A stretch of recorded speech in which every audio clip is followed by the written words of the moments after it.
The first time I saw my son Elias crying alone on that school bench, something in me shifted.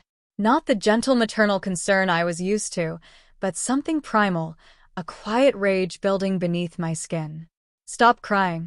You're not a baby," Mrs. Granger had told him, her voice cutting through the playground noise as she walked away, leaving him to wipe his tears in shame. I stood frozen at the fence, unseen, watching my 8-year-old shrink under her words. They thought they could break him with their toxic ideas of manhood. They assumed I would stay silent like all the parents before me. They had no idea what happens when a mother finally stops playing by the rules. By the time I was finished, an entire system would crumble, and from its ashes, my son would rise, finally free to feel. Just before we get back to it, I'd love to know where you're watching from today, and if you're enjoying these stories, make sure you're subscribed. My name is Delaney Wilson, and I've learned that a mother's intuition is rarely wrong. When it comes to my 8-year-old son Elias, that intuition has saved us both more times than I care to count. We moved to Pinewood 3 months ago, a sleepy town with good schools and quiet neighborhoods, the perfect place to start over. Our little apartment isn't much, but it has a view of maple trees that turn brilliant red in autumn, and most importantly, it's ours. No trace of Darren, my ex, whose controlling presence had slowly suffocated both of us over the years. "Mom, do you think they'll like me?" Elias asked the night before his first day at Westbrook Elementary. He sat cross-legged on his bed, his sandy brown hair falling across worried blue eyes that reminded me too much of my own. "Of course they will, sweetheart," I assured him, tucking a handwritten note into his lunchbox, a tradition I'd started when he was in kindergarten. "Just be yourself." That was always my advice. Be yourself. The irony wasn't lost on me that I had spent years not following it myself, molding into whatever shape Darren wanted until I barely recognized the woman in the mirror. Elias nodded solemnly, but I could see the doubt lingering. He'd always been thoughtful, sensitive, the kind of child who rescued spiders rather than squashing them, who cried during sad commercials, who felt everything so deeply it sometimes overwhelmed him. The first day went well enough. Elias came home with a drawing of his new classroom and mentioned his teacher, Mrs. Granger, only briefly. "She talks really fast," he said, picking at his mac and cheese. "And she doesn't like when kids ask too many questions." I filed that information away, but didn't press. New schools meant adjustments for everyone. The second day changed everything. I arrived early for pickup, hoping to catch a glimpse of Elias in his new environment. Through the chain-link fence surrounding the playground, I spotted him immediately, a small figure in a blue t-shirt sitting alone on a bench near the swings. His shoulders were hunched, his head down, and even from a distance, I could tell he was crying. A group of boys nearby pointed and laughed, their cruel taunts carrying across the yard. My heart pounded as I gripped the fence, ready to rush in, when a tall woman with steel gray hair pulled into a severe bun approached Elias. Mrs. Granger. It had to be. She stood over him, hands on her hips, and even though I couldn't hear her words clearly, her tone cut through the playground noise like a knife. "Stop crying," she said sharply. "You're not a baby." I froze, my fingers tightening around the metal links until my knuckles turned white. Elias wiped his eyes hurriedly, nodding, his little body seeming to shrink under her gaze. Mrs. Granger turned to the group of laughing boys and said nothing, not a word of reprimand, before walking away. The dismissal bell rang moments later, and I backed away from the fence, heart hammering in my chest. I forced a smile as Elias walked through the gate, his eyes still red-rimmed but dry. "How was school today?"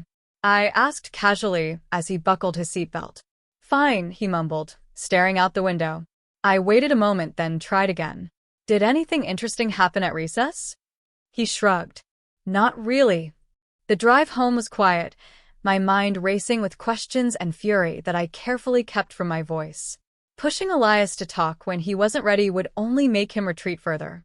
But the image of my son sitting alone, crying while an adult who should have protected him instead shamed him, burned behind my eyes.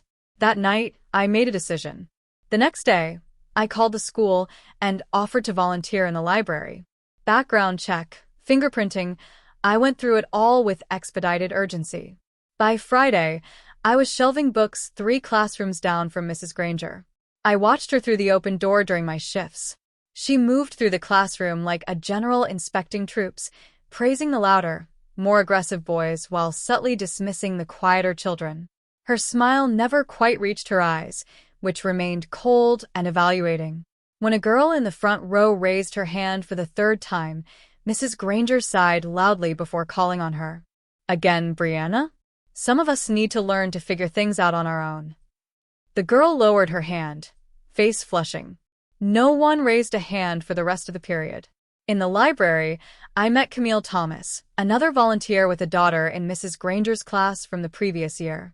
"How's your son adjusting?" she asked as we sorted books. "I'm not sure," I admitted. "He doesn't talk much about school." Camille's hands paused over a stack of picture books.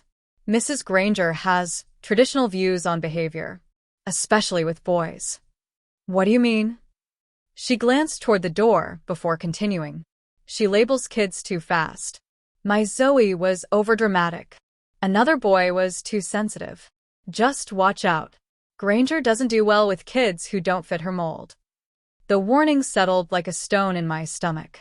As the days passed, Elias's behavior at home began to change. Homework became a battle of wills. He'd stare at math problems he could easily solve the week before, pencil gripped so tightly it sometimes snapped in his small hands. Then the nightmare started. "Mom!" His scream tore me from sleep one night. I rushed to his room to find him sitting up, tears streaming down his face. "Sweetheart, what happened?" I gathered him in my arms, feeling his heart racing against mine. I dreamed that everyone was laughing at me," he hiccuped between sobs. "Because I'm weak." "Elias, look at me." I held his face gently between my hands. "You are not weak. Feeling things deeply doesn't make you weak, it makes you brave." He shook his head. "Mrs. Granger says boys who cry are babies." The words sent me back 4 years, to our old living room. Darren standing over a 5-year-old Elias who had fallen off his bike, skinning his knee. "Stop that crying right now," Darren had snapped. "Boys don't cry." The parallel made me sick. We'd left Darren behind, but somehow Elias had found his ghost in Mrs. Granger. I noticed other changes too. The drawings that once covered our refrigerator stopped appearing. Elias no longer told me elaborate stories about dragon kingdoms or space explorers. He grew quiet, withdrawn, as though trying to make himself invisible. Then came the torn shirt. "What happened?" I asked, finding the blue polo, his favorite, with a jagged rip down the side when I picked him up. "I fell at recess," he said, not meeting my eyes. "Did someone help you? Did you go to the nurse?" Mrs. Granger said to be more careful. He climbed into the car, conversation over.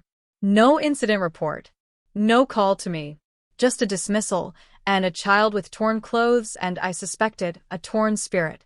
That night, after Elias went to bed, I pulled out a notebook and began writing everything down. Dates, times, overheard comments, changes in Elias's behavior. The pattern was clear and damning.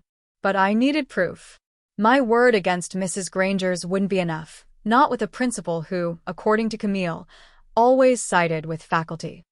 I went to my closet and pulled out the small voice recorder I'd bought when Elias and I first moved here. We often took evening walks, and in a new neighborhood, it had seemed like a sensible safety precaution. Now it would serve a different purpose. "Elias," I said carefully at breakfast the next morning, "I need to ask you something important, and I want you to know you can say no." He looked up from his cereal, wary. I placed the small recorder on the table. "I'm worried about what's happening at school. Would you be willing to carry this in your backpack?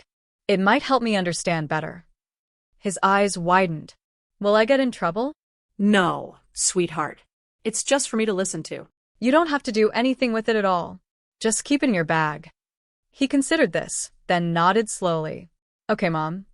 I hugged him tight, breathing in the scent of his shampoo. "You're the bravest person I know, Elias Wilson." I had no idea then just how brave he would need to be. That afternoon, as Elias worked on his homework at the kitchen table, I sat in my bedroom with headphones, heart pounding as I pressed play on the recorder. The first sounds were muffled, backpack zippers, the general chaos of a classroom filling with children.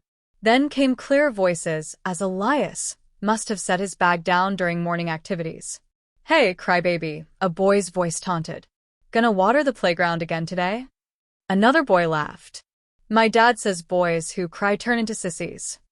"Leave me alone," came Elias's quiet voice. "What's going on here?" Mrs. Granger's voice, sharp and clear. A moment of silence, then one of the boys said, "Nothing, Mrs. Granger. Just talking." I expected intervention. A teacher's protection. Instead, what I heard froze my blood. "Elias," Mrs. Granger said, "they wouldn't do that if you weren't so weird. Try being normal for once." A woman's laugh joined hers, another teacher perhaps. Elias said nothing. The recording continued with classroom noise, but I'd heard enough. I yanked the headphones off, hands shaking with rage.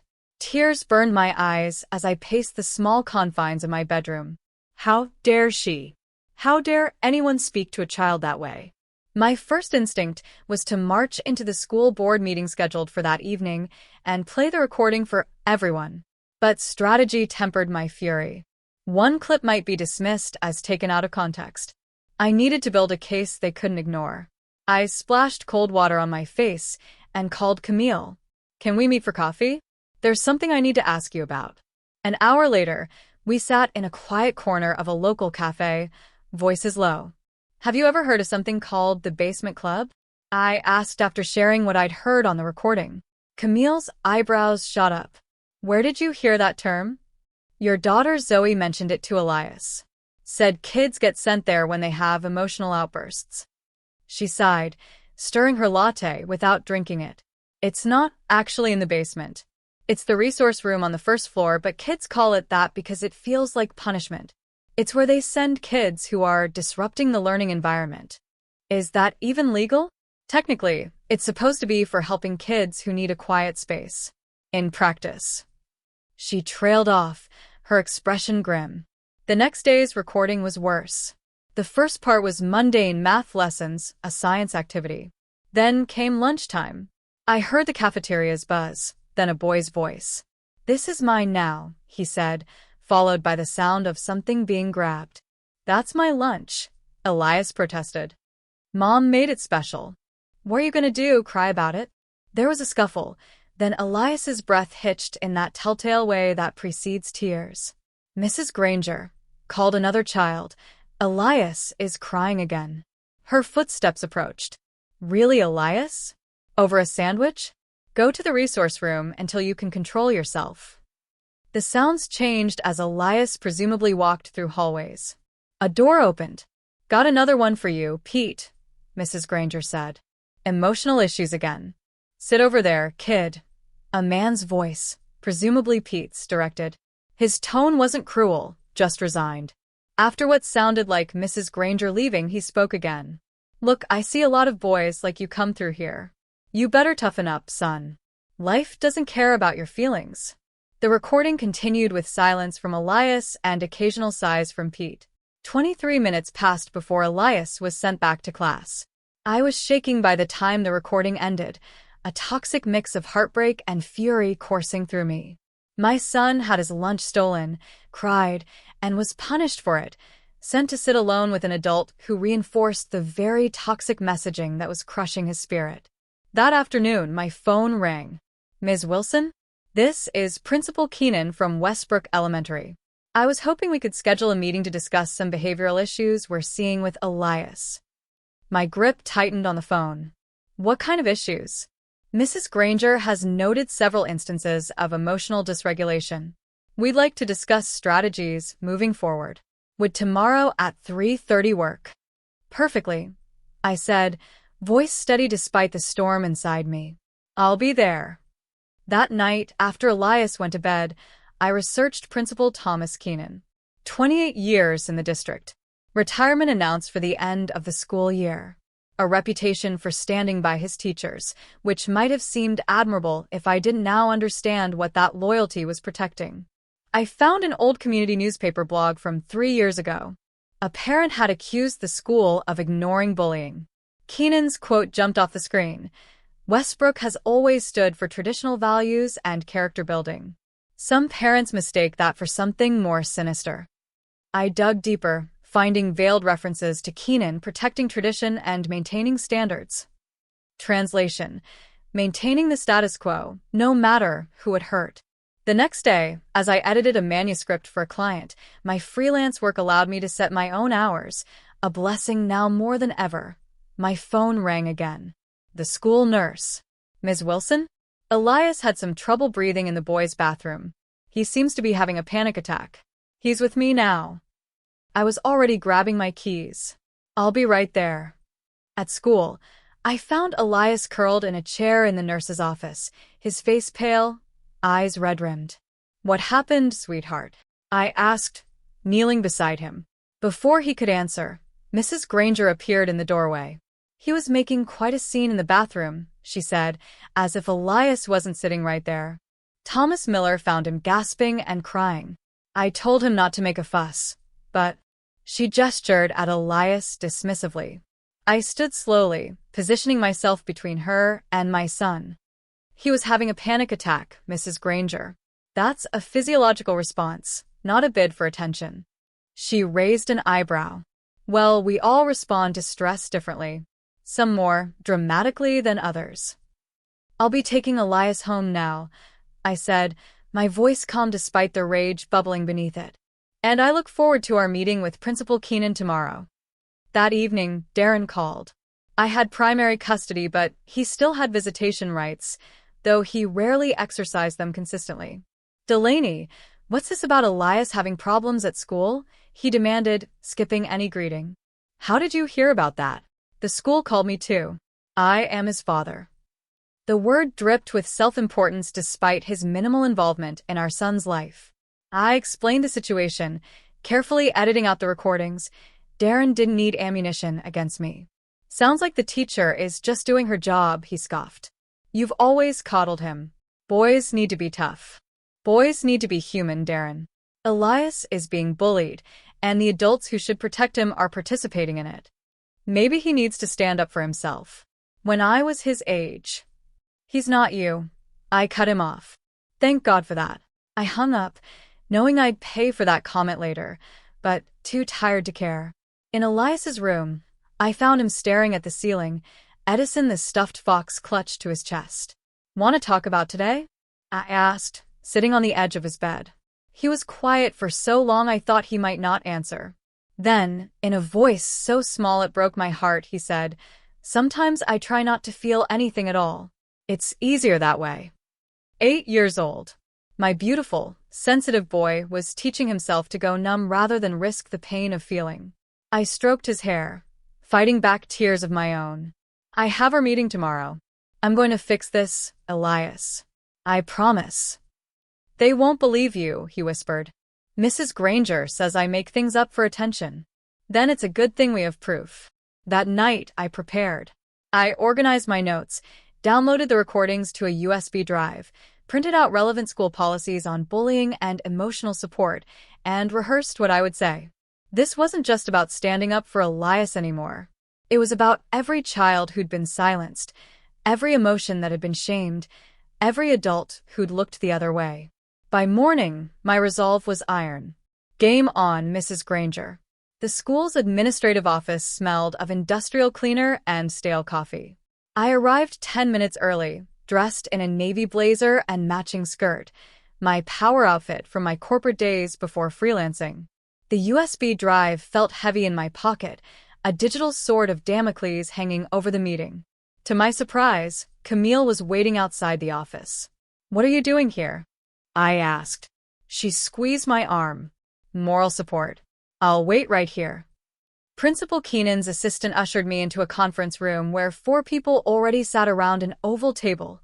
Keenan himself, a balding man with ruddy cheeks and an expensive tie, Mrs. Granger, spine ramrod straight, a woman I didn't recognize, who was introduced as Mrs. Temple, the school psychologist, and a younger man with kind eyes who Keenan introduced as Mr. Ruddick, the assistant principal. "Thank you for coming, Ms. Wilson," Keenan began, voice smooth and practiced. "We wanted to discuss some concerns about Elias's adjustment to Westbrook." Mrs. Granger jumped in immediately. Elias is a bright boy, but he's highly emotional, Ms. Wilson. He needs structure and clear expectations. And he's not adapting well to the social environment, Mrs. Temple added. Children his age are developing important peer relationships, and his sensitivity is making that difficult. I tilted my head. Have you spoken with Elias about these concerns, Mrs. Temple? She blinked. Well, no, not directly. So you're making psychological assessments of a child you've never even met? Keenan cleared his throat. Ms. Wilson, we're all here to help Elias succeed. Are we? I asked mildly, opening my notebook. Because from what I've observed, success here seems narrowly defined as suppressing emotions rather than processing them healthily. Mrs. Granger's lips thinned. Some level of emotional control is expected in a classroom setting. Of course, I agreed. Let me share my observations of how that's being handled. Methodically, I laid out a timeline: Elias's declining behavior at home, the nightmares, the panic attack, his growing withdrawal. I described what I'd witnessed in the playground that second day. I mentioned the torn shirt incident, the stolen lunch, the trips to the resource room. Children exaggerate, Mrs. Granger dismissed. Elias has a flair for the dramatic. Does he? I reached into my bag and pulled out my phone. This is an exaggeration. I pressed play. Mrs. Granger's voice filled the room, crystal clear. They wouldn't do that if you weren't so weird. Try being normal for once. The laughter that followed hung in the air like poison gas. I stopped the recording. The room had gone completely silent. Mrs. Temple looked uncomfortable. Mr. Ruddock was staring at Mrs. Granger with undisguised shock. Principal Keenan recovered first. That clip could be taken out of context. We don't know what preceded. I have the full recording, I interrupted. 42 minutes of context, if you'd like to hear it. I also have 2 other recordings from different days. I placed my phone on the table. Timestamps and names included. Mrs. Granger's face had drained of color, but her eyes flashed with defiance. You can't record in a classroom without consent. That's illegal.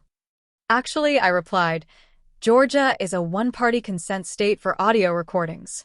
My son was aware of and consented to the recorder in his backpack. I've consulted an attorney on this matter. A slight exaggeration.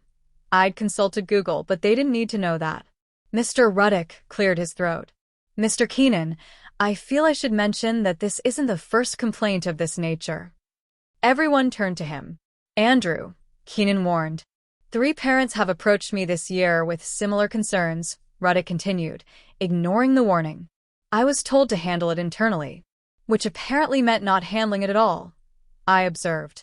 The so-called resource room, I continued, turning back to Keenan. I'd like to see its logs. How many children are sent there? For what infractions? How long do they stay?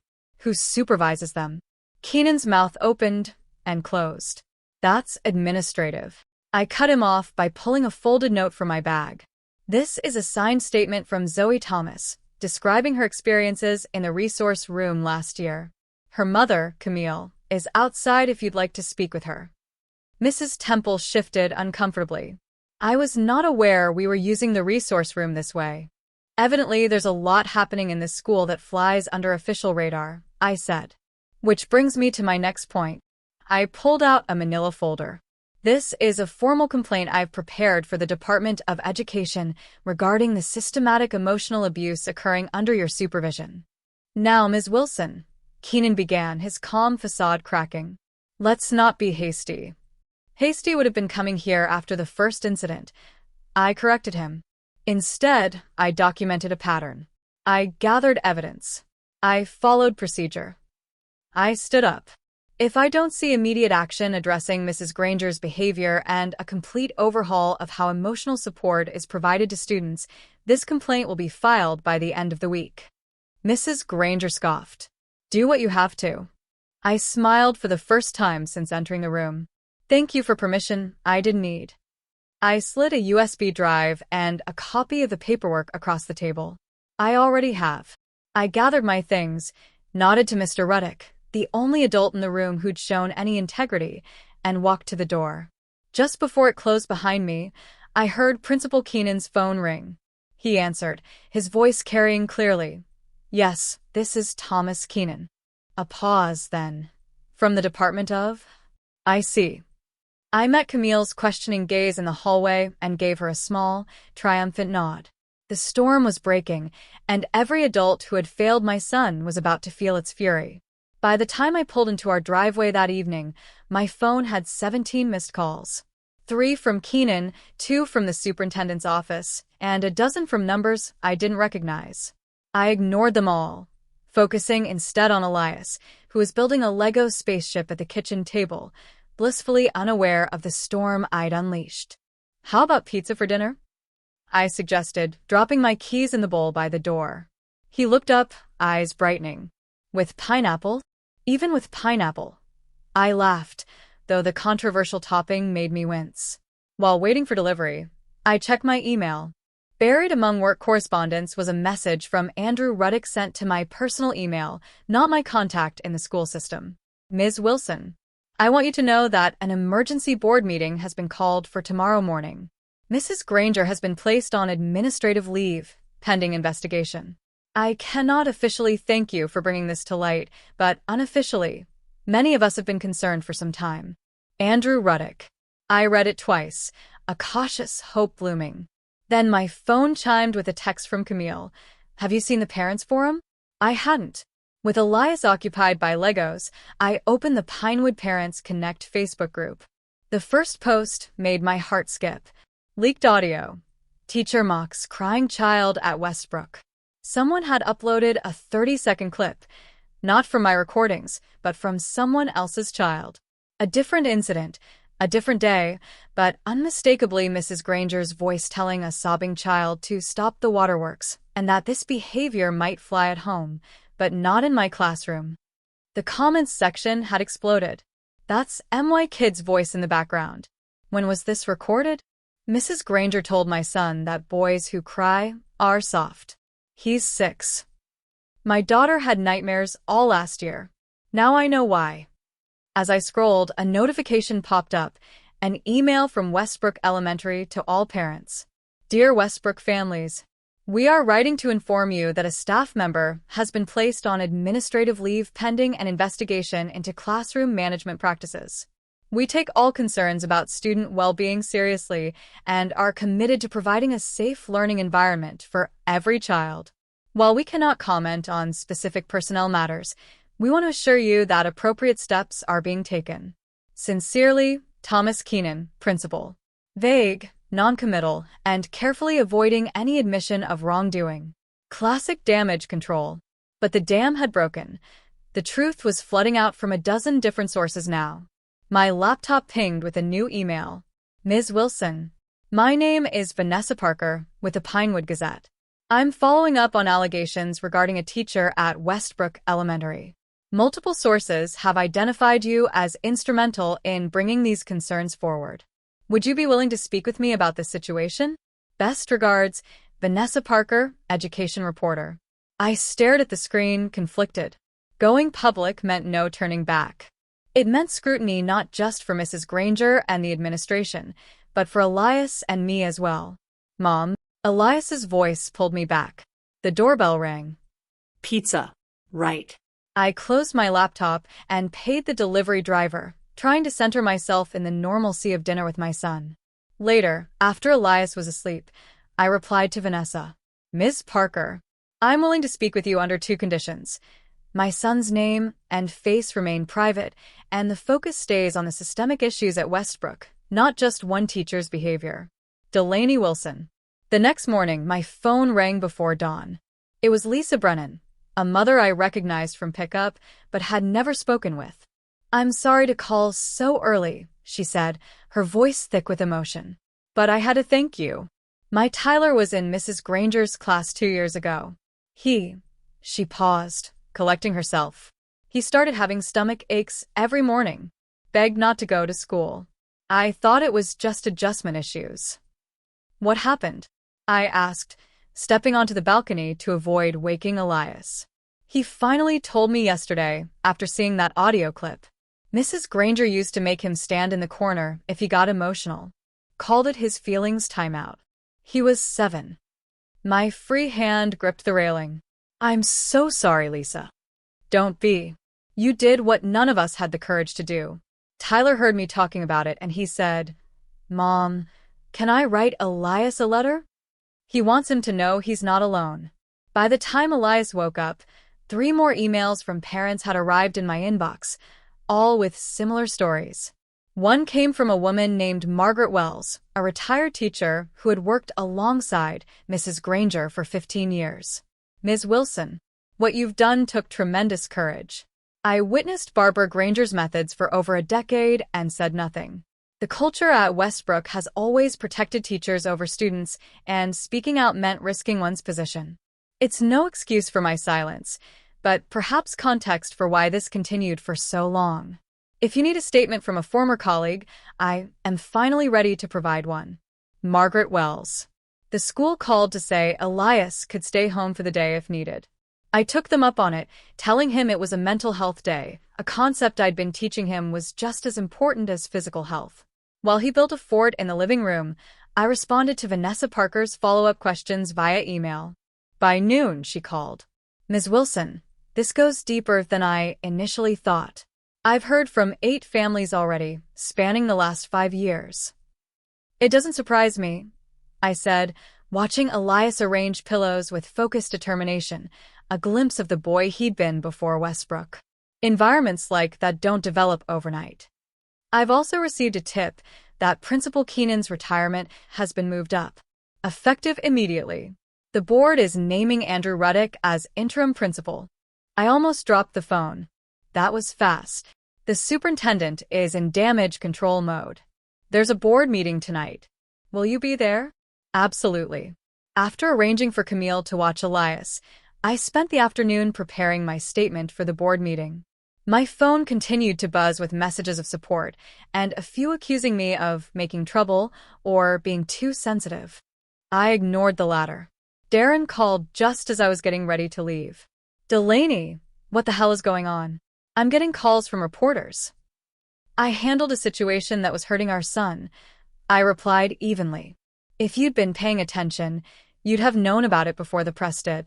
This is exactly like you, making a spectacle instead of teaching him to handle his problems. I took a deep breath. This is exactly like you, mistaking cruelty for character building. Our son was being emotionally abused by his teacher, Darren, with the full knowledge of the principal. He needs to toughen up sometime. No. I cut him off. What he needs is a father who doesn't measure his worth by how well he suppresses his feelings. Until you understand that, I'm denying your request for unsupervised visitation. You can't do that. Watch me. Call your lawyer if you want to discuss it further. I have a school board meeting to attend. I hung up, hands shaking but resolve stronger than ever. The board meeting was standing room only. Parents, teachers, community members, all crammed into the district's conference room, with people spilling into the hallway. When I walked in, a hush fell over the crowd, followed by murmurs as people recognized me from Vanessa's article that had gone live an hour earlier. The board president, a stern-looking woman named Helen Barnes, called the meeting to order. After procedural matters, she addressed the elephant in the room. Due to recent events at Westbrook Elementary, we have accepted the early retirement of Principal Thomas Keenan, effective immediately. Assistant Principal Andrew Ruddick will serve as interim principal for the remainder of the school year. Ruddick, seated to her right, nodded solemnly. Additionally, Barnes continued, the teacher in question remains on administrative leave while we conduct a thorough investigation into the allegations. Allegations? A woman shouted from the back. There are recordings. Barnes pursed her lips. We are reviewing all evidence. Now, we'll open the floor for public comment. For the next hour, parents and former students spoke, many in tears, about their experiences with Mrs. Granger. A high school junior described being sent to the resource room so often in 3rd grade that he developed an anxiety disorder. A father told how his son had stopped drawing, his greatest joy, after Mrs. Granger called his art too feminine. When my turn came, I approached the microphone, notes in hand but speaking from a heart.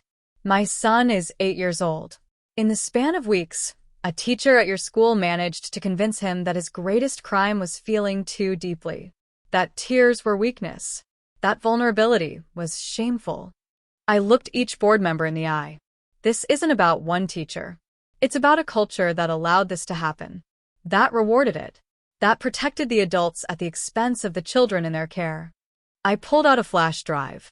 I have 19 statements from parents and former students documenting similar experiences over the past decade. I have recordings. I have a paper trail of complaints that were dismissed or buried. The question isn't whether this happened, it's why you let it continue for so long. By the time I returned to my seat, the energy in the room had shifted from anger to resolve.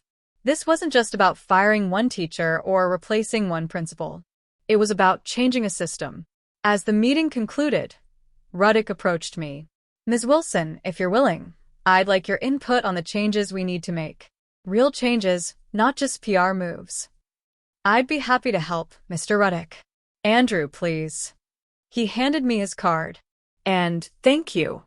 Some of us have been trying to change things from within for years. Sometimes it takes someone willing to burn it all down to make room for something better." I smiled, thinking of Elias's passion for Phoenix stories. Sometimes the ashes are where the best things grow. When I got home, Elias was still awake, sitting on the couch with Camille. "Did you fix it, Mom?" he asked, eyes wide and hopeful. I sat beside him, pulling him close. "I started to, and guess what? You're not the only one. There are lots of kids who felt just like you. And now they're all speaking up too." "Because of me?" "Because of you," I confirmed. "You were brave enough to tell the truth, even when adults tried to make you feel bad about it." For the first time in weeks, Elias slept through the night without nightmares. And somewhere in that darkness, I began to believe that maybe, just maybe, we had turned a corner.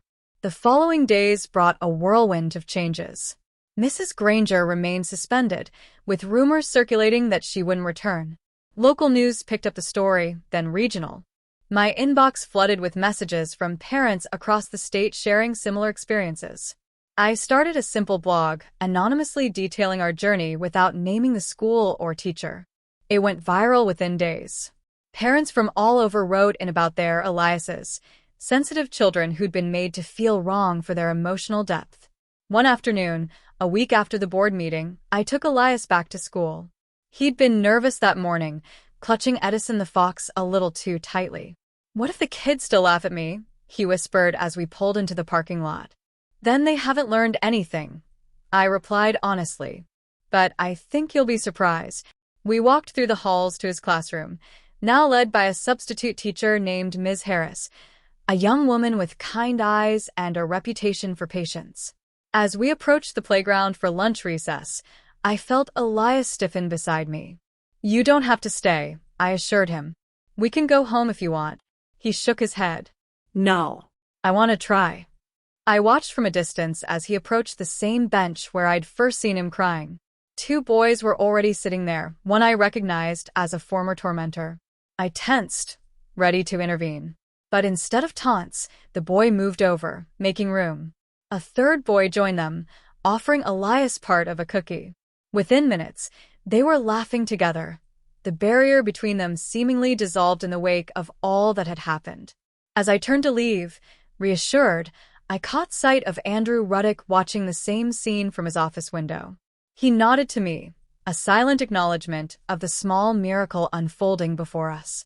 That night, for the first time since we'd moved to Pinewood, Elias asked for his sketchbook. "Do you think Mrs. Granger had someone who told her not to cry when she was little?" Elias's question came out of nowhere as we walked through the park on Saturday morning, 2 weeks after what the local paper had dubbed the Westbrook revelation. The media frenzy had died down, but the changes it sparked were just beginning to take root. I considered his question, touched by the empathy behind it. "I don't know, sweetheart. Maybe. People who hurt others are often hurting themselves." "That doesn't make it okay," he said firmly, kicking at a pile of leaves. "No, it doesn't. But understanding why someone does something wrong can help us make sure we don't repeat their mistakes." He nodded, processing this with the seriousness only an 8-year-old philosopher can muster. I still don't want to see her again. You won't have to, I assured him. Later that day, Camille invited us over for lunch. While the kids played in the backyard, she shared her own story over coffee. Zoe was labeled overdramatic by Mrs. Granger last year, she confessed, watching her daughter through the window. Every time she raised her hand or expressed an opinion too forcefully, she got shut down. By December, she'd stopped participating in class altogether. Why didn't you say something? I asked gently. Camille's eyes filled with tears. I did, once. Keenan dismissed it as girls being emotional. Said I was overreacting, like mother, like daughter. She wiped her eyes. After your stand, Zoe started talking again. Really talking. Last night, she told me she wants to join the debate club when she's older. I squeezed her hand. She'll be amazing. We all let it go on for too long, Camille said. But you gave us permission to finally speak up. At the grocery store the next day, I ran into Mrs. Temple, the school psychologist who'd been in that fateful meeting. She approached me hesitantly in the produce section. Ms. Wilson, she began, voice low. I owe you an apology. I set down the tomato I'd been examining. For my part in what happened to Elias. I should have questioned why a child I'd never evaluated was being labeled as problematic. She glanced around, ensuring we weren't overheard. The truth is, I was pressured. Keenan made it clear that my contract renewal depended on being a team player. That doesn't excuse it, I said, echoing Elias's wisdom. No, she agreed. It doesn't. But I want you to know I've submitted a formal report detailing everything I witnessed. And I'd like to help Elias now, if you'd allow it. I studied her face, seeing genuine remorse. I'll think about it. As we were checking out, my phone buzzed with a Facebook notification. Someone had tagged me in a post from a woman named Judith Davis, retired teacher I didn't recognize. In light of recent events at Westbrook, I feel compelled to share something about Barbara Granger that few know. We trained together 30 years ago. As a young teacher, Barbara was sensitive, often moved to tears by her students' struggles. Our mentor at the time mocked her relentlessly, calling her Weepy Barbara in front of colleagues. I watched her change over those early years, hardening herself until nothing touched her. She became the very thing she'd once feared, someone who punished vulnerability in others because she'd been punished for her own. This doesn't excuse what she did, but perhaps it explains the cycle that needs to be broken. Thank you, Delaney Wilson, for having the courage to break it. I stared at the screen, a complex emotion settling in my chest. Not forgiveness, exactly, but something adjacent to it, an understanding that even monsters are made, not born. The following Monday, Andrew Ruddick, now officially confirmed as Westbrook's new principal, came to our apartment. I'd been surprised by his call, even more surprised when he asked to visit Elias at home. I brought something, he said when I opened the door, holding out a leather-bound sketchbook. For Elias. Elias approached cautiously, eyeing the gift. I heard you're quite the artist, Andrew said, kneeling to Elias's level. I thought you might like somewhere special to keep your drawings. Thank you, Elias said quietly, running his fingers over the cover. You know, Andrew continued, the new direction we're taking at Westbrook was inspired by you. We're creating a program called Emotional Intelligence for all grades. Would you like to hear about it? For the next hour, Andrew outlined his vision.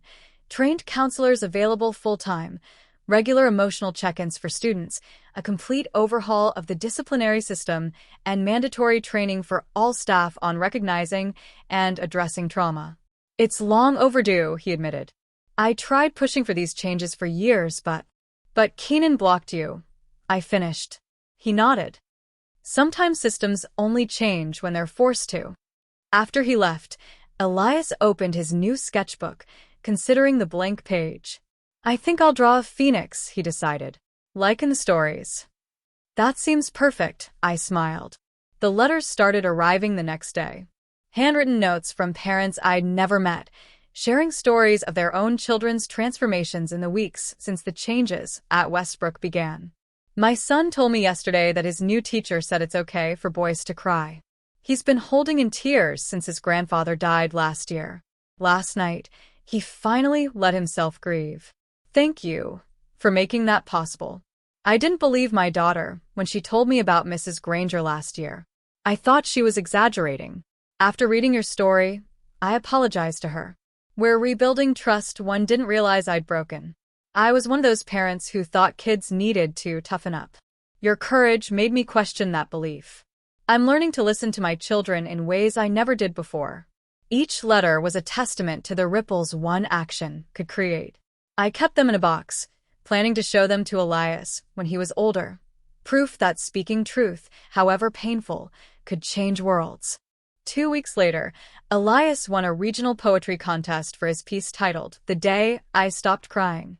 His new teacher, Ms. Harris, asked if she could read it at the school assembly. The poem, simple but profound, described a boy who locked his tears in a box, only to find that his laughter got trapped there too. I sat in the back of the auditorium, watching Elias's face as his words were read aloud. He wasn't embarrassed or afraid, he was proud. When a spontaneous applause broke out at the end, his smile could have lit the darkest room. That evening, I had my weekly session with Dr. Matthews, the therapist I'd started seeing since the Westbrook incident. "You've accomplished something remarkable," she said after I recounted the poetry assembly.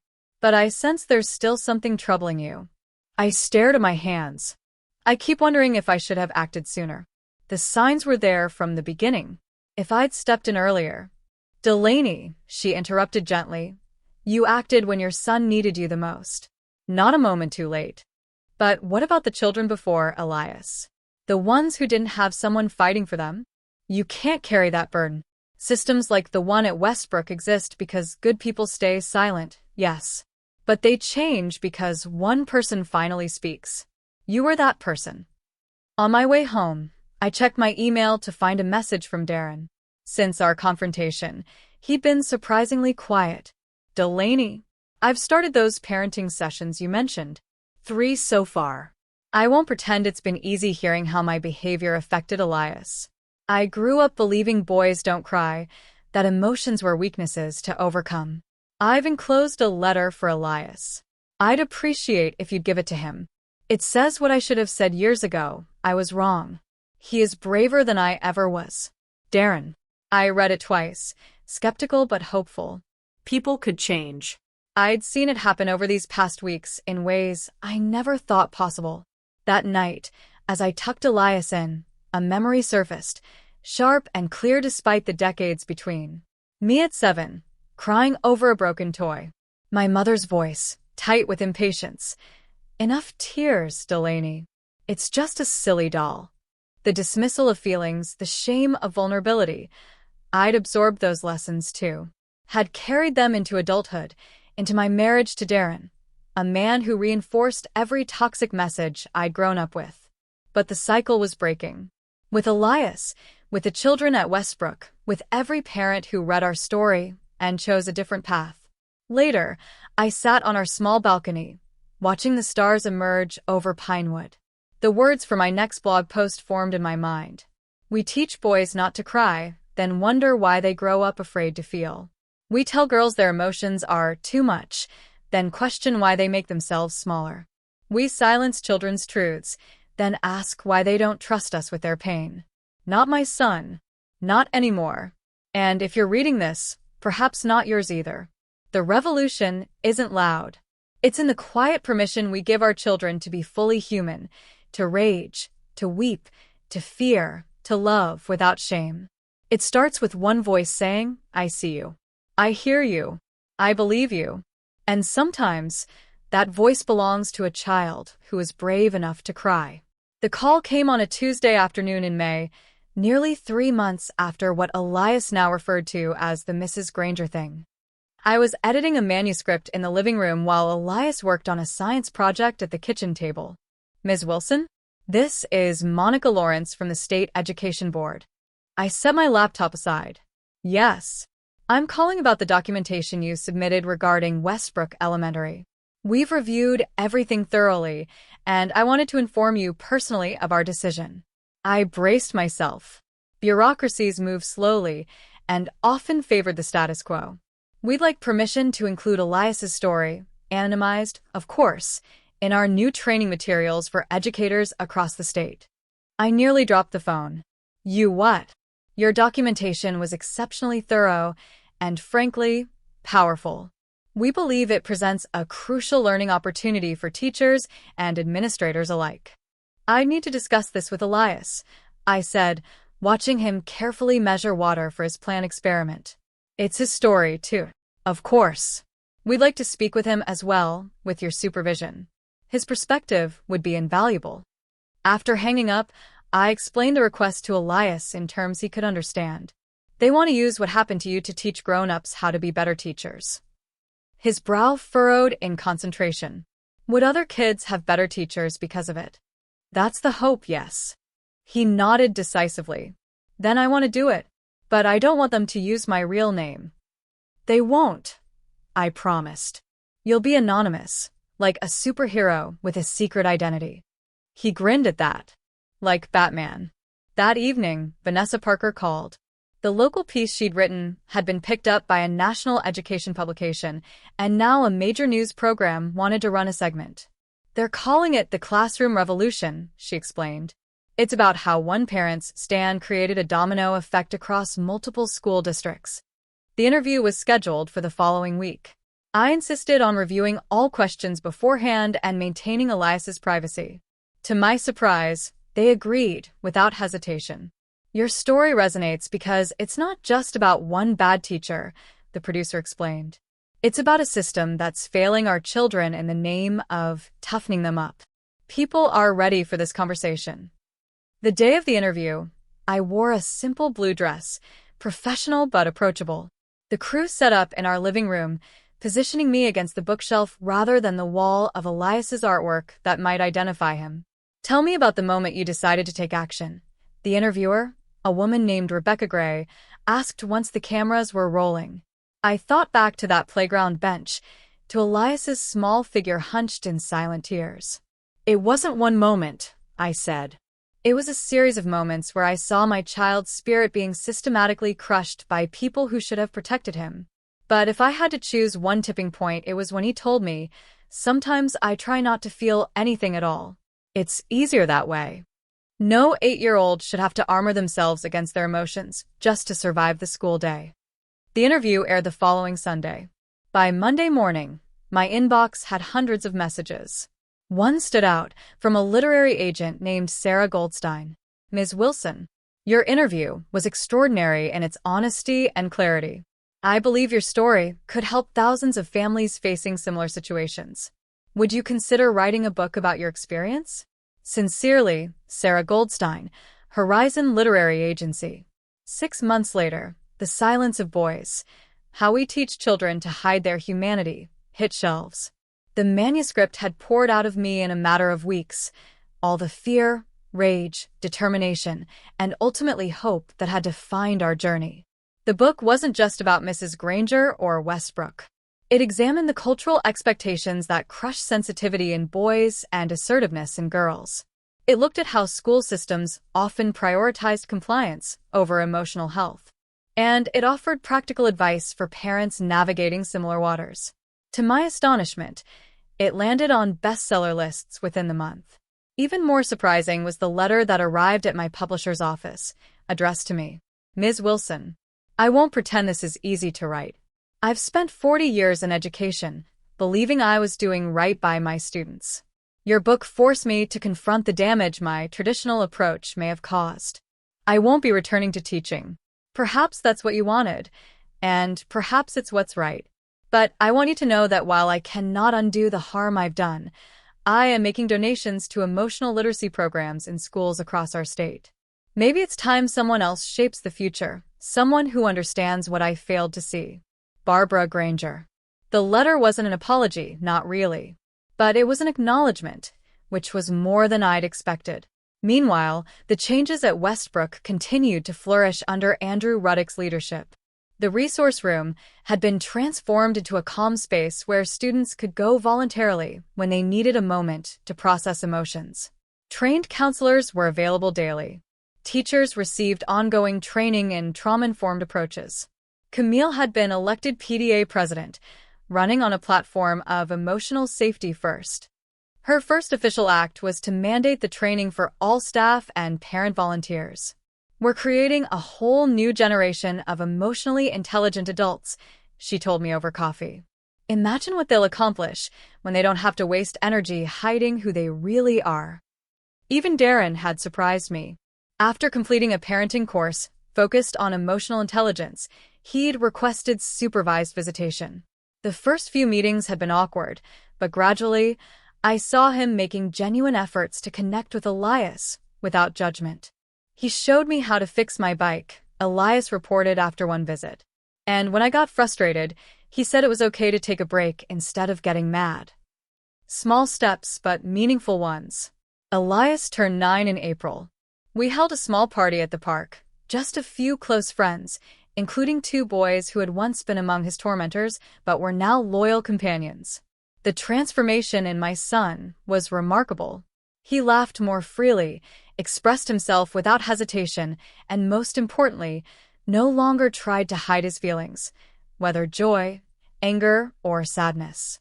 After cake and presents, he stood before a small audience and unfolded a piece of paper. "I wrote a new poem," he announced. "It's called The Boy Who Could Feel Everything."